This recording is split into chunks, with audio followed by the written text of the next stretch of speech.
going on, guys? Welcome back to the channel. Today I'm going to be talking about the new Spike Lee movie on Apple TV Plus starring Denzel Washington and Jeffrey Wright's Highest to Lowest. This stars Denzel as the owner of a record label whose son gets kidnapped and he has to get the cops involved to deliver this ransom money to the kidnapper, a hefty sum, and he's using that money, and he was going to use that money to buy out his share of the company and sell his share of the company, and whole things happen that turn it into a Spike Lee movie that I don't think is Spike Lee's best, unfortunately. It's a solid movie, but I do think that this is definitely the weakest Spike Lee movie I have seen.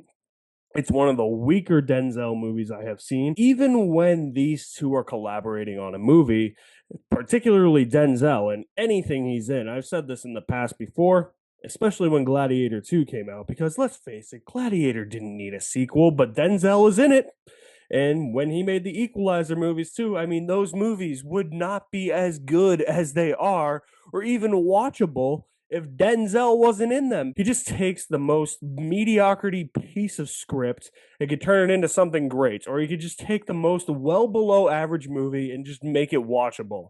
That's the power of Denzel. He's like some voodoo magician or something. And I've always really liked Spike Lee's style and uniqueness, how he's always talking about some contemporary topics, and you can see his love for his city that he grew up in, which is New York City, and that love is fully expressed here. This movie does feel like it is like a tour guide to New York City. It's taking you on all the different stops and places that you should really visit in New York City. I just love that he has a passion for his city. And never that part of the movie never felt self-indulgent to me.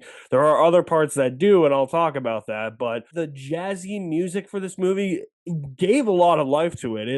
There are moments in this movie, some cuts in this movie too, where when the musical score comes in, I felt like I was watching a 90s thriller, because you would see police cars just going, even the shots, just the shots themselves, because you would just see police cars in this movie with their sirens on going up a street, and it would look like a shot straight out of a 90s action movie or a 90s thriller, and then the music would kick in and it would sound like the music from a 90s action movie or thriller. I'm like, am I in a time machine right now? Did we just travel back in time? I have no idea. There's quite a few moments like that in the movie where I was just like, I actually really like that. I think that was a cool little choice to try and harken back and even pay tribute to what has come before in cinema, especially since this is a English language remake of an Akira Kurosawa film, which I had no idea going into. I've never seen a High and Low by Akira Kurosawa. The only movie I've seen by him is Seven Samurai, which is a fantastic movie. If you haven't seen it, definitely watch Seven Samurai. I need to watch some of his others, like Yojimbo and Ran, but yeah, I had no idea that this was a remake of an Akira Kurosawa film. So maybe that's why this movie is getting such a gut reaction from a lot of people, because it is a remake of a classic, because it is an English language remake of a classic that, or at least maybe one of Kurosawa's lesser films that has since been revered as a classic and is now being looked at in a completely different light. And I do think that criticisms for this movie are fair. It is a well-made movie. Spike Lee does feel like he is a bit on autopilot at this point. He knows how to direct a movie set in New York. There is a bit of self-indulgence to this movie, though. There's a little bit too much of his pride, I think, and too much of his like personal life in here. For instance, he's a lifelong New York Yankees fan. I hate the New York Yankees. Look, I'm not going to let anything New York Yankees way dissuade me from watching a movie. If I see a Yankees cap in a movie, I'm not going to be like, oh, turn it off. Okay, fine. But sure, I get it. He's a lifelong Yankees fan. Part of the plot has Denzel bringing some of the ransom money to Yankee Stadium. I thought that was fine. I didn't think that was self-indulgent, but when you have bandwagon Yankees fans in here, like John Turturro's brother, I think it's his brother or his cousin, Nick Turturro, the most annoying Yankee fan on Twitter, coming in here, chanting on a train to Yankee Stadium and just randomly throwing Boston sucks chants into the movie, and having Nick Turturro turn around to the camera, break the fourth wall, and yell that chants. That's okay. First of all, I laughed my ass off at that. I thought it was the corniest shit I have ever seen. Second of all, it's the most self-indulgent thing I have ever seen. It's Spike Lee throwing his Yankee fandom into our faces, being like, they're the best team ever. And you know what? Maybe they are.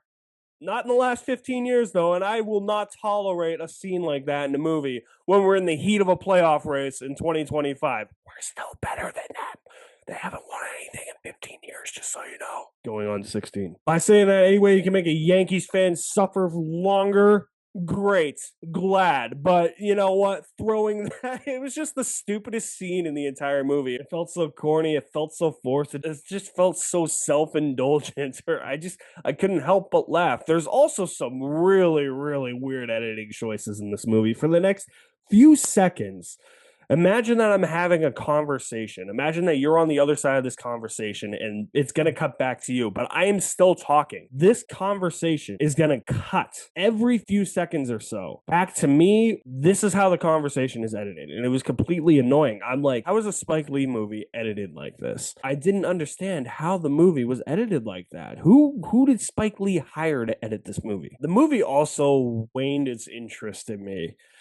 This got to a point where it felt like three movies in one. And at that point, I was just starting to kind of lose it. I was fading in and out. I think this is why this is the weakest of Denzel or Spike Lee that I've seen, at least. It just lost me in some points to the point where I was like, do I even finish this thing? But if I want to get a review out, I have to finish it, right? And I am glad that I did finish it because it's not a terrible movie, but I just think there's way too many parts of this that feel either like a different movie or just feel like there's not enough story, so they're throwing plot points into the mix to try and create a movie that can be a 2 hour runtime when really this could have probably just been a short film, a short 45-minute film starring Denzel, and I would have been fine with that. Some of the supporting acting, too, though, is horrendous. I mean, ASAP Rocky is in the movie. His acting is atrocious in this movie.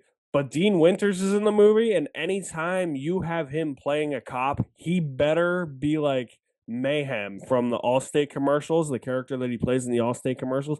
He just better go on a huge fucking rant. Be like Mayhem or be like the Vulture in Brooklyn Nine-Nine. I was getting kind of annoyed because it didn't happen at one point, and then it happened. I was like, thank you. The Lord knows what I want. Perfection. He was great in the movie. Anytime I see Dean Winters, I'm like, you're going to be that angry, pissed off cop, aren't you? And he was in this movie. And that just boosted it significantly. I think the movie is a love letter to New York City. I think it's a love letter to a lot of the music that Spike Lee may like and contemporary music that a lot of people are really listening to nowadays. It's got another great performance from Denzel, who really elevates what I think is a mediocre and very messy script and a lot of Spike Lee's self-indulgencies that he throws into this movie involving his personal life, and he really overshadows some of the really terrible acting from the supporting cast. Definitely not Jeffrey Wright, though. I think Jeffrey Wright is equally as good in this movie as Denzel is.